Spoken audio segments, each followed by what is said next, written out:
Alrighty guys, so the latest Zhiyun gimbal, the Weebill 2, has finally been announced, and there is a lot of stuff to talk about with this gimbal. Some good, some bad, so let's get into it.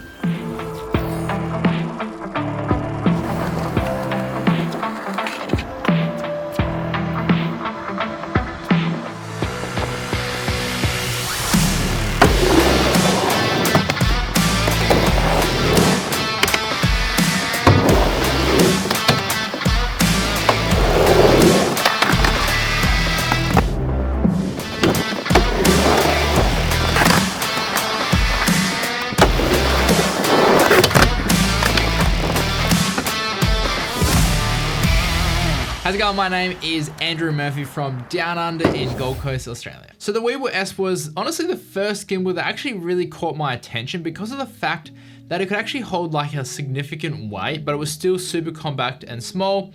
And actually it bought it originally to just use it as like a travel gimbal, but it ended up actually using it a lot more often in like my everyday filming. But it did have some things wrong with it, which seemed to have been like rectified in the Weebill 2. Mostly. So the biggest change they've made to the Weebill 2 is the fact that it now has this 2.88 inch color touchscreen built into the actual gimbal itself, and it can be swiveled out and then twisted nearly 180 degrees, which is honestly enough to basically use it upright, but then also when you're in the underslung mode as well. Plus it can be used to change all of your settings, and it can also display a feed from the camera itself. Now I actually really love the design of the screen because it's actually fairly bright and it's really sharp as well, and it has like obviously the standard menu system with all your different settings, which does make it super easy to use without having to obviously connect it to your phone, to the ZY Play app anymore.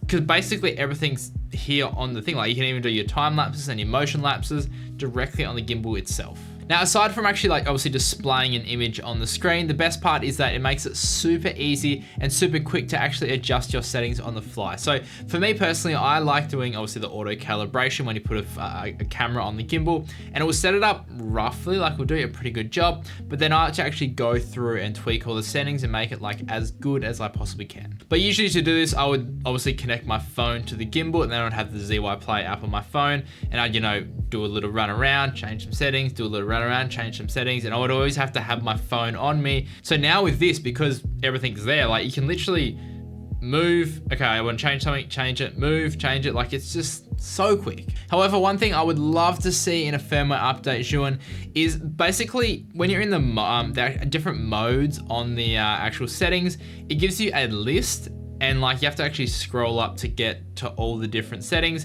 But I'd love to just see say icons on the screen, so you just have that one screen. So when you're actually running around with it, instead of having to like scroll and press the thing, you just go, I want to press this one, and I just want to use this one, and it's just there ready to go.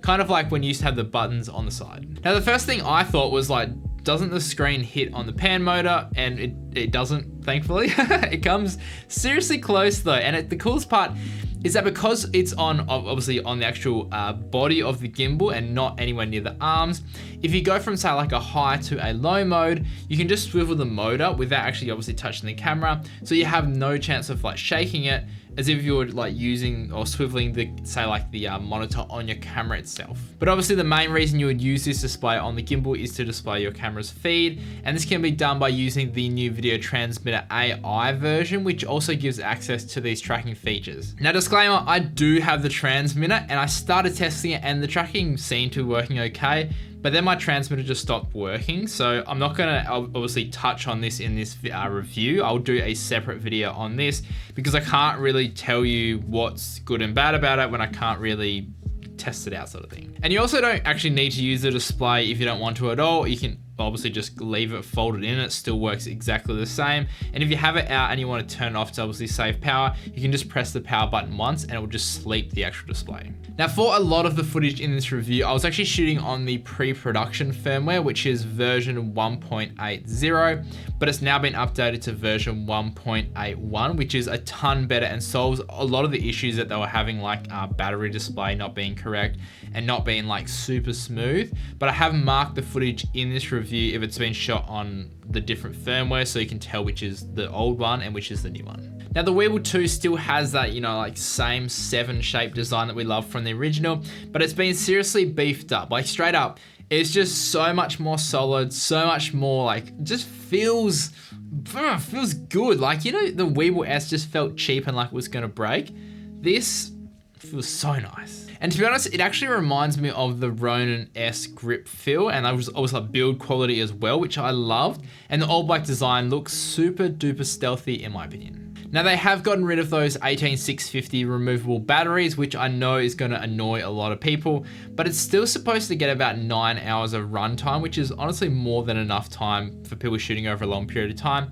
And it's just recharged via a USB-C port at the back of the bottom of the handle. And there's also this little 4-light display on the side of the gimbal as well to show you like what the battery percentage is doing at a quick glance. Now by far, one of the most impressive things about this gimbal is the fact that it can hold my Canon C70 Cinema Camera, and it still works like pretty decently. I initially thought like I would compare this to the Weebill S, because obviously Weebill S, Weebill 2, but honestly it's not really a fair comparison because the payload on this is more like the Crane 2S, so that's kind of what I've compared it to. Now on the Weebill 2, it did need a little bit of counterweighting to get that Canon C70 on there, but it still had enough room at the back to go underslung, which is really, really cool. So I've done a side-by-side comparison between the Weebill 2 and the Crane 2S, and I want you to comment below which gimbal you think is the smoothest or which one you think is the Weebill 2 in the comments below before I reveal the answer.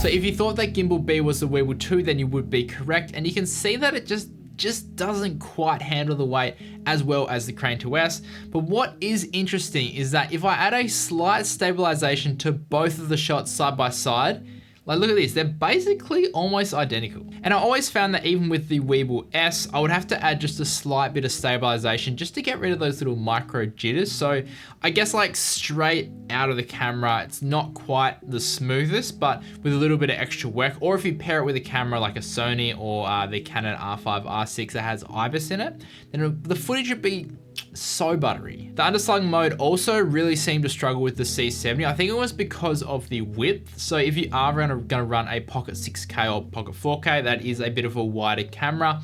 Something to keep in mind is that it might not work as well in this underslung mode. Now they've really simplified the buttons on this as well, because everything is basically controlled through the screen. So you just have a power button, a record button, a mode switch, and a trigger. And that's it. And overall, the look it's just super sleek. The mode switch changes from pan follow to lock to follow mode, which seems to be obviously the most used mode on these gimbals.